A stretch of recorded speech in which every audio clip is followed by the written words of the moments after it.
Welcome back to my YouTube channel. ಇವತ್ತು ನಾನು ಗೋಧಿ ಹಿಟ್ಟಿನಿಂದ ದೋಸೆ ಮಾಡ್ತಾ ಇದ್ದೇನೆ. 5 ನಿಮಿಷದಲ್ಲಿ ರೆಡಿಯಾಗುವಂತಹ ದೋಸೆಯನ್ನು ಯಾವ ರೀತಿ ಮಾಡುವುದು ಅಂತ ನೋಡುವ. ಮೊದಲಿಗೆ ನಾನಿಲ್ಲಿ 4 ಕಪ್ ಆಗುವಷ್ಟು ಗೋಧಿ ಹಿಟ್ಟನ್ನು ತಗೊಂಡಿದ್ದೇನೆ. ಅದಕ್ಕೆ ರುಚಿಗೆ ತಕ್ಕಷ್ಟು ಉಪ್ಪನ್ನು ಹಾಕ್ತಾ ಇದ್ದೇನೆ. ಹಾಗೆಯೇ 4 ಗ್ಲಾಸಿನಷ್ಟು ನೀರನ್ನು ಹಾಕಿ ಇದನ್ನು ಚೆನ್ನಾಗಿ ಕಲಸಿಕೊಳ್ಬೇಕು.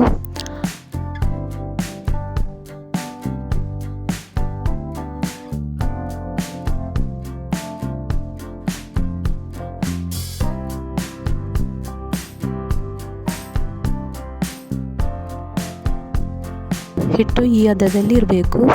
ತುಂಬ ನೀರು ಕೂಡ ಆಗಬಾರ್ದು, ತುಂಬ ಗಟ್ಟಿ ಕೂಡ ಆಗಬಾರ್ದು.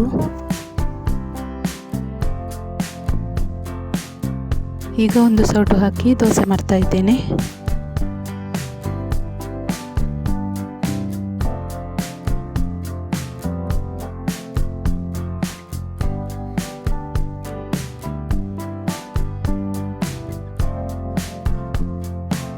ಎರಡು ನಿಮಿಷ ಮುಚ್ಚಿಡಬೇಕು.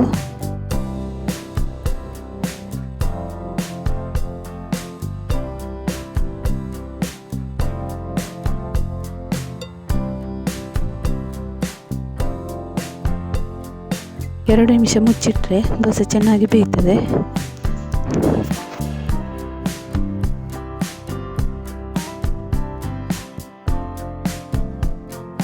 ಐದೇ ನಿಮಿಷದಲ್ಲಿ ಗೋಧಿ ಹಿಟ್ಟಿನ ದೋಸೆ ರೆಡಿಯಾಗಿದೆ. ಅರ್ಜೆಂಟಾಗಿ ತಿಂಡಿ ಮಾಡಬೇಕು ಅಂತ ಇರುವಾಗ ಇದನ್ನು ಮಾಡ್ಕೋಬೋದು.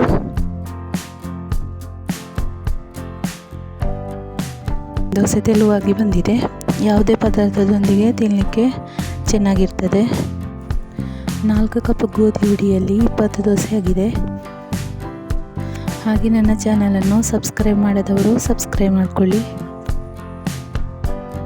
ಇನ್ನೊಂದು ರೆಸಿಪಿಯೊಂದಿಗೆ ಮತ್ತೊಂದು ವಿಡಿಯೋದಲ್ಲಿ ಸಿಗ್ತೇನೆ. Thank you for watching.